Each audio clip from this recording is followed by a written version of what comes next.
let's break this down. I don't think I've ever really paid a lot of attention to this week in Star Citizen, but huge news apparently there. So we'll just look at it until we get to the news that we're looking for here.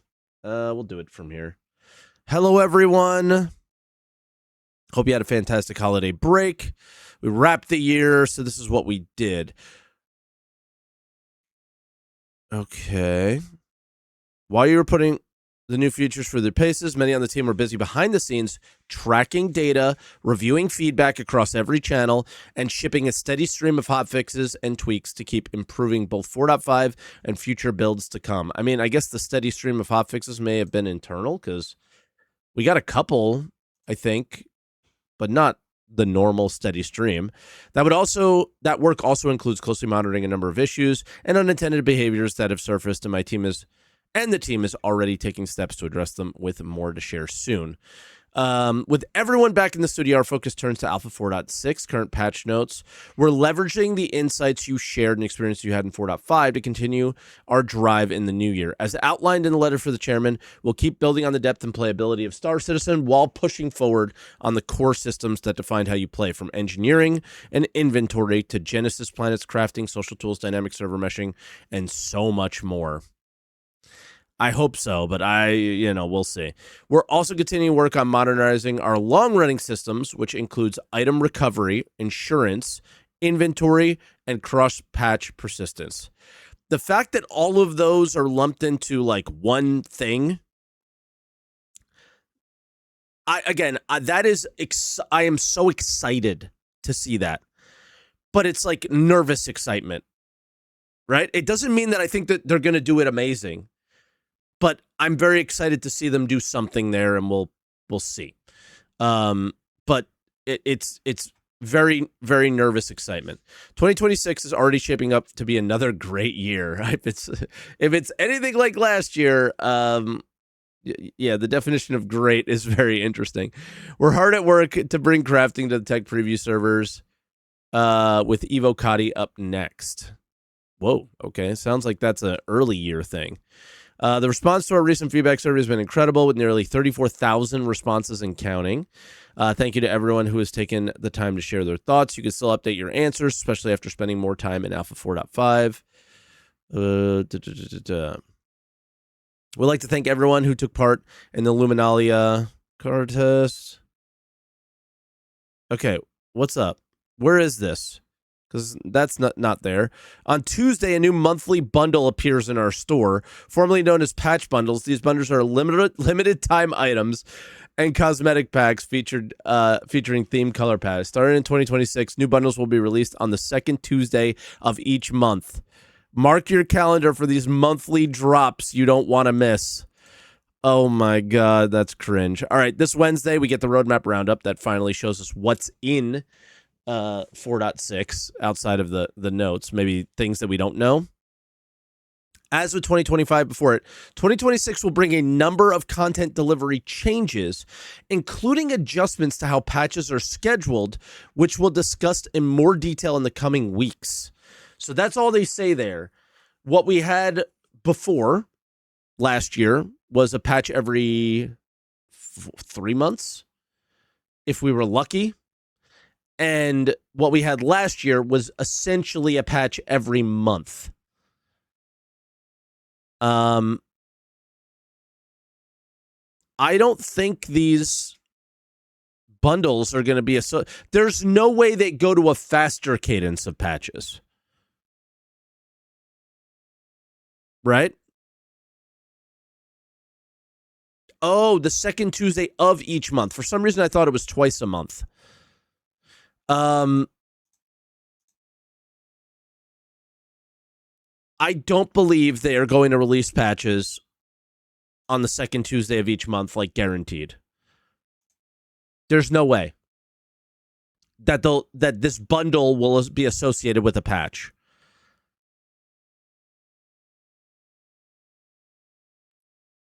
So, yeah. What do we think this means? I mean, I thought it would have made sense to do every 2 months a patch in terms of what we saw last year. Double it, pass it to the next guy, and hopefully there's, it's more stable. There's more stuff, considering that they're actually working on features.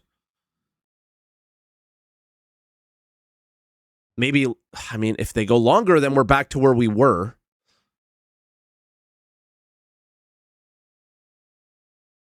Okay, let's look at this. As Star Citizen continues to evolve, we'll also be experimenting from time to time with smaller, limited time changes to the verse that do not require a full patch release. The first of these rollouts this Wednesday is a commodity trade boost.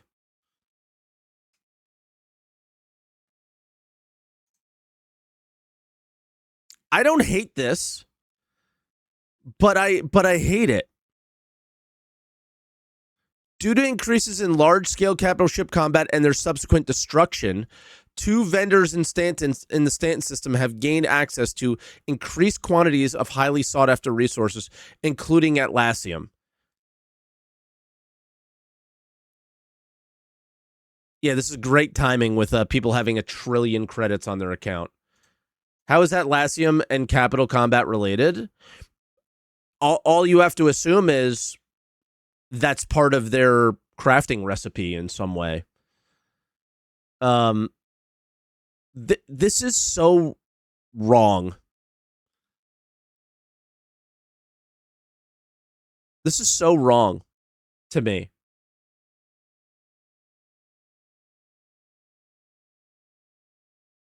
Dynamic economy, eh? Like these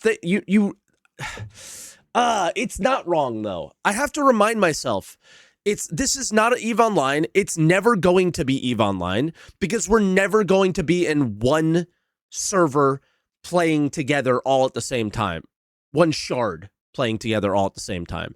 You can get EVE Online, I think, in Star Citizen if they did that, but I don't think they can do that. Right? You can maybe get the kind of EVE Online economy, maybe, if they did regions, but I don't think that they can do that.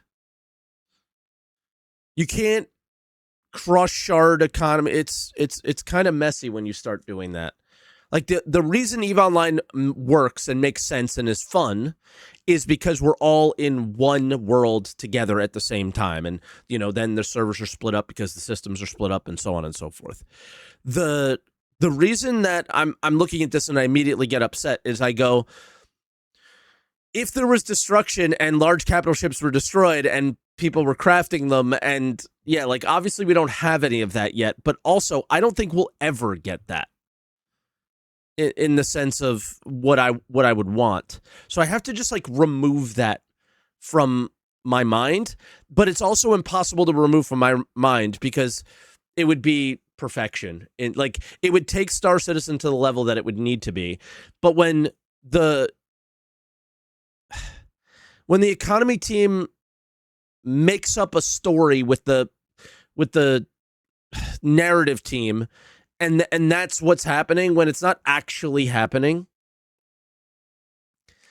I don't know, man. It just doesn't feel right.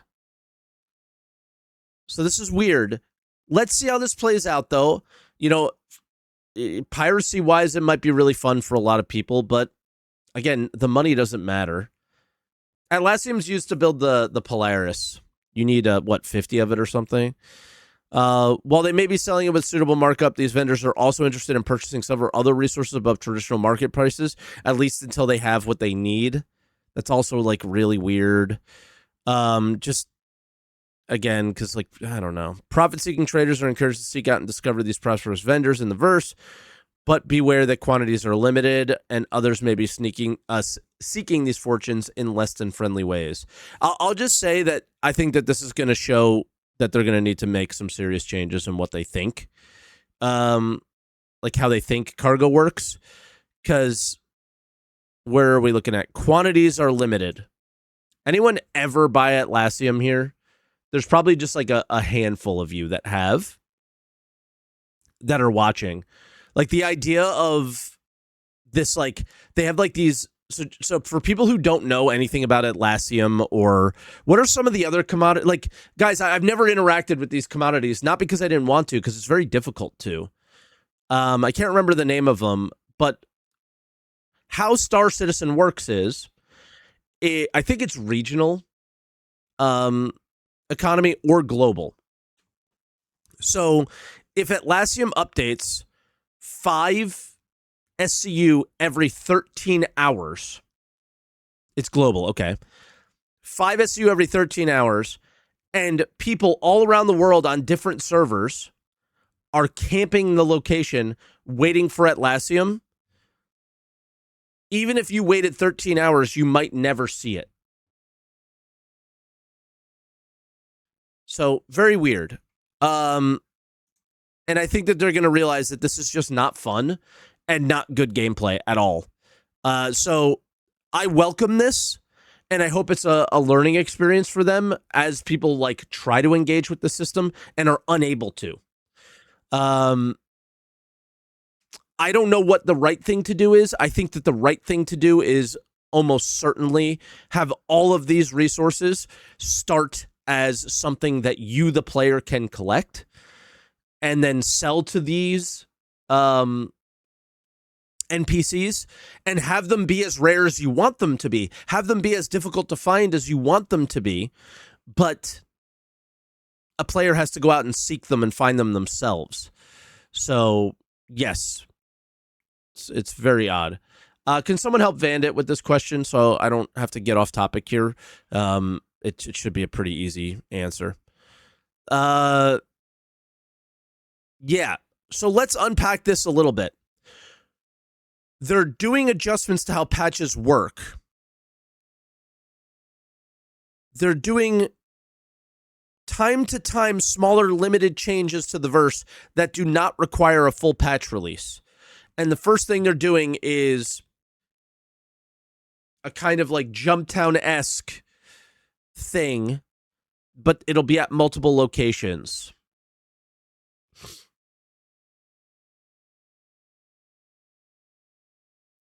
This to me makes me lean more on we're not going to get monthly patches anymore. And these are meant to maintain our focus and attention, our limited attention span with the limited, long-term play style aspects of the game. And I think that is a very smart choice. If that's the case, if we're meant to go 2 months, maybe even 3 months, then adding these little bumps to content in between after you've already done the event and you're bored, after you've already, done Hathor 50 times and you're tired of it. I think that this is a very really, really, really good idea, because now you have content every couple of weeks, maybe, without ever, maybe even every month, let's say, without ever needing for them to patch. And then you kind of have a little bit of fun in between. Is this first one a good choice? In my opinion, I think it's going to be really bad.